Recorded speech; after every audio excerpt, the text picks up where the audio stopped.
Hello. मुझे पता है टेंशन में होंगे सब, कल कुछ सेट का आप लोगों का पेपर है। बट घबराने की जरूरत नहीं है, ये पेपर बहुत ही अच्छा होता है और आसान होता है। ऐसे इतनी टेंशन लेने की जरूरत नहीं है। बोर्ड में आपने जितनी तैयारी की है वो इनफ है इसकी एग्जाम के लिए। अगर कोई भी सीरियस एस्पिरेंट है जिसने बोर्ड की अच्छी तैयारी की हुई है तो उसको यहाँ वैसे भी परेशानी नहीं आएगी। और जैसे जीएससी भी बोर्ड के जो स्टूडेंट होते हैं वो तो ऑलरेडी पूरे साल एमसीक्यूज की प्रिपरेशन करते हैं, तो एमसीक्यूज उसी लेवल के होते हैं, बोर्ड लेवल के। कोई बहुत ही हार्ड एमसीक्यूज नहीं आने वाले। सीबीएसई स्टूडेंट्स भी 1 मार्क के प्रैक्टिस करते ही हैं। तो अगर आप लोगों का इतना प्रिपेयर है, आप लोगों ने बोर्ड के लिए अच्छी प्रिपरेशन की हुई है, तो आपको वैसे भी कोई इश्यू नहीं आने वाला। समझ रहे हो मेरी बात? तो आप टेंशन मत लो, पहले तो एकदम रिलैक्स हो जाओ। दूसरी चीज, करना क्या है अब आज के दिन पे, लास्ट मोमेंट पे आप करोगे क्या, उस चीज को थोड़ा सा डिस्कस कर लेते हैं। तो पहले फिजिक्स में क्या करोगे आप, देखो सिंपल है। जैसे मैंने यहाँ पे फॉर्मूलेस लिखे हैं, ठीक है, ये फर्स्ट चैप्टर का इलेक्ट्रिक चार्ज एंड फील्ड। मैं कुछ बताता हूँ इंपॉर्टेंट पोर्शन, जिसको मत छोड़ना। तो इंपॉर्टेंट चीजें बता देता हूँ हर चैप्टर से, कैसे उसको प्रिपेयर करना है। जैसे मैंने यहाँ पे देखो एक रोड मैप तुम्हारे लिए बनाया हुआ है कि Q इक्वल टू एन, हमें पता है ये फॉर्मूला है, ये कूलम्स लॉ है।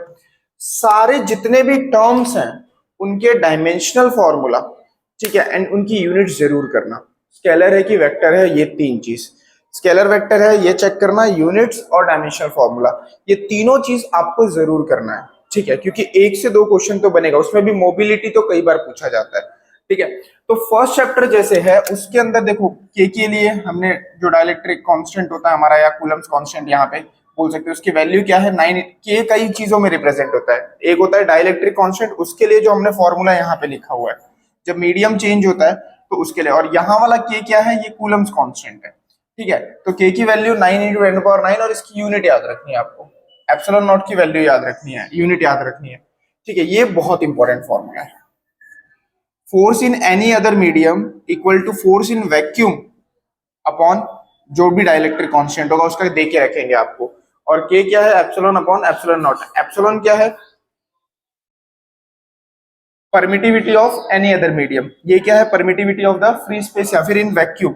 सो ये बेसिक चीजें हैं इलेक्ट्रिक फ्लक्स का फॉर्मूला। देखो 1 मार्क के क्वेश्चंस आते हैं, बहुत कोई हार्ड क्वेश्चंस नहीं आने वाले हैं, सब डर के बैठे हुए हैं। सेकंड पार्ट तो लगभग लगभग मैंने वीडियोस में करा दिया, बट अब फर्स्ट पार्ट के लिए आप क्या करोगे कि खाली इसको प्रॉपर रिवीजन कर लोगे। जैसे डाइपोल, इसकी डायरेक्शन पता होनी चाहिए, negative to positive, -q to +q की तरफ।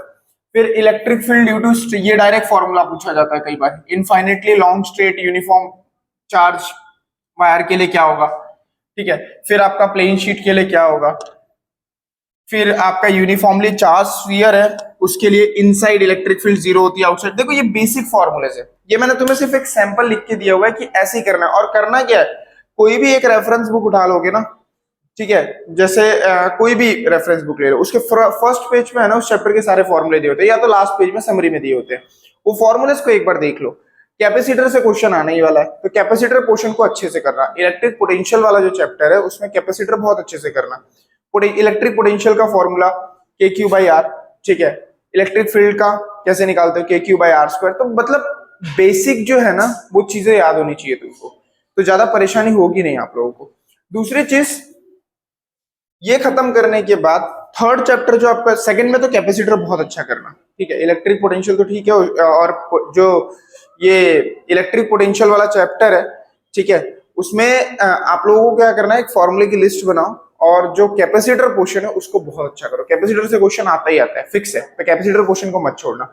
तीसरा आपका करंट इलेक्ट्रिसिटी चैप्टर है। करंट इलेक्ट्रिसिटी में है ना एक वो टेम्परेचर रिलेशन है, ठीक है। कंडक्टर टेम्परेचर के साथ कैसे बिहेव करता है, सेमीकंडक्टर कैसे बिहेव करते हैं, वो रिलेशन एक बार आपको पता होना चाहिए। वो रिलेशन और उसके ग्राफ एक बार स्टडी कर लेना कि कौन सा मेटल कैसे बिहेव करता है, ठीक है। तो हर चैप्टर में मतलब साइक्लोट्रॉन की प्रॉपर्टीज देख लेना।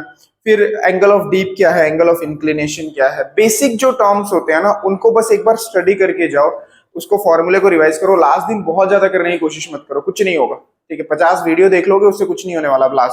लास्ट दिन आप लोगों को सारे फॉर्मूलेज रिवाइज करने की, कुछ छूटे ना।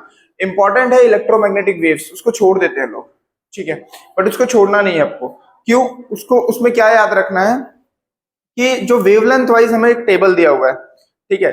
जैसे रेडियो वेव्स है, ठीक है, फिर माइक्रोवेव्स है आपके, फिर उसके बाद आपके इंफ्रारेड्स है। इसका शॉर्ट फॉर्म है red man in violet uniform, ठीक है, red man in violet uniform contains X guns, guns क्या है गामा, और एक्स एक्सरेस, इंफ्रारेड, ये सारे सीरीज याद रखो। तो अगर आपको ये याद है एक सीरीज की रेडियो वेव्स है, फिर माइक्रोवेव्स है, ठीक है, उसके बाद आपका ये पूरा अगर लाइन से याद है तो ये वेवलेंथ का ऑर्डर है, सबसे डिक्रीजिंग ऑर्डर ऑफ वेवलेंथ, यानी वेवलेंथ सबसे ज्यादा रेडियो वेव्स की है, तो फ्रीक्वेंसी इनवर्सली प्रोपोर्शनल है, यानी इसकी फ्रीक्वेंसी क्या होगी, काफी कम होगी। तो जिसका वेवलेंथ ज्यादा उसकी फ्रीक्वेंसी कम। तो यानी एक ऑर्डर आप याद रखो, क्योंकि ये ऑर्डर में से भी पूछा जाएगा ना, गामा रेस कई बार उसके एप्लीकेशन पूछे जाते हैं, उसको अच्छे से कर लो। 7 चैप्टर में कौन लैग करेगा, कौन लीड करेगा, ठीक है, ये चीजें पता होनी चाहिए। करंट लैग करेगा, वोल्टेज लैग करेगा, कौन लीड करेगा, वो चीजें आपको क्लियरली पता होनी चाहिए, ठीक है। तो ज्यादा कोई टेंशन वाली बात है नहीं। और सेमीकंडक्टर से एक जो मैं लास्ट चैप्टर हमारा सेकंड पार्ट में रह गया, बाकी तो मैंने करा ही दिया, पोटेंशियल बैरियर, ठीक है, फिर जितने डिवाइसेस है, कौन रिवर बायस पे काम करता है, कौन फॉरवर्ड बायस पे काम करता है, खाली नाम याद कर लो।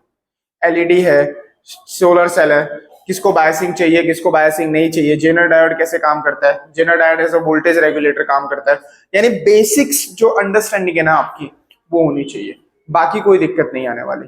तो घबराओ मत, खाली एक काम करो, अभी बैठो, ठीक है, और 1 से 1.5 घंटा लगेगा, सारे फॉर्मूले की लिस्टिंग कर लो और उनको 4 से 5 बार देखो, उसको 4 से 5 बार रटने की कोशिश करो चीजों को, वहां पे ऑटोमेटिकली अप्लाई हो जाएगा।